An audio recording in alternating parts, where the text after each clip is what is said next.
জানি বাবু জানি, খাসির মাংস রান্না করতে আপনারা মোটের উপর সবাই জানেন। বলবেন এ আবার এমন কি? এ এমন কিচ্ছু নয়।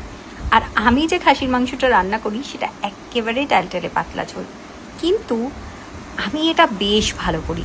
যারা খায় তারাই খেয়ে বলে যে খেতে একেবারে টিপিক্যাল হয়।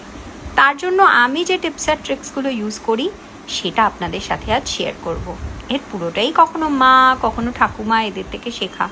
সবার আগে আলুটাকে এরম লাল লাল করে হাই হিটে সর্ষের তেলে ভাজবেন। আলু ভাজার মূল উদ্দেশ্য কিন্তু আলু সেদ্ধ করা নয়, আলুর গায়ে ওই লাল লাল রঙটা পাওয়া। তারপরে বেঁচে থাকা সর্ষের তেলে একটুখানি ঘি দেবেন, গোটা গরম মশলা দেবেন, যার মধ্যে অবশ্যই একটা বড় এলাচ দেবেন।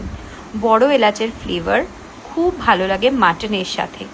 আর তারপর পেঁয়াজ কুচি দিয়ে 1 চামচ চিনি দেবেন। এই চিনিটাই হলো আপনার মাংসের ওপর ভেসে থাকা রোগান বা তেল আর লাল রঙের আসল কারক। তো ওই চিনিটা দেওয়া খুব ইম্পর্টেন্ট। অনেকেই শুরুতে চিনি দেন, কিন্তু আমি বাপু পুড়িয়ে ফেলি, তাই সেফেস্ট অপশান পেঁয়াজের সাথে দিন। তারপর নর্মাল আদা রসুন বাটা দিন। আর প্লিজ কোনো মশলা দেবেন না, আমি কোনো মশলা দিই না নুন হলুদ ছাড়া। হ্যাঁ, আরেকটা মশলা দিই বটে, সেটা হলো একটু কাশ্মীরি লঙ্কার গুঁড়ো। টমেটো আর কাশ্মীরি লঙ্কার গুঁড়ো এই দুটো ওই চিনির সাথে মিলে আপনার মাংসের ঝোলকে দেবে সেই অপূর্ব মনোমুগ্ধকারক রং।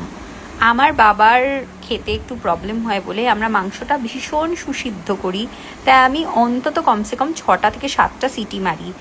সেই সিটি খোলার পর আমি আলু মিশিয়ে, মানে ঝোলে ভেজে রাখা আলুগুলো দিয়ে ওপর থেকে আরেকটু ঘি গরম মশলা দিয়ে আরও 2টো অন্তত সিটি দিই, তবে গিয়ে আলুটাও ওরকম গলে যায় আর ঝোলটা দেখতে হয় একেবারে এরকম। এবার বলে দিয়েছি কি করে রান্না করতে হয়, আর খামোখা রেঁধে খাওয়া করবেন না, ঠিক আছে? নজর দিয়ে লাভ নেই।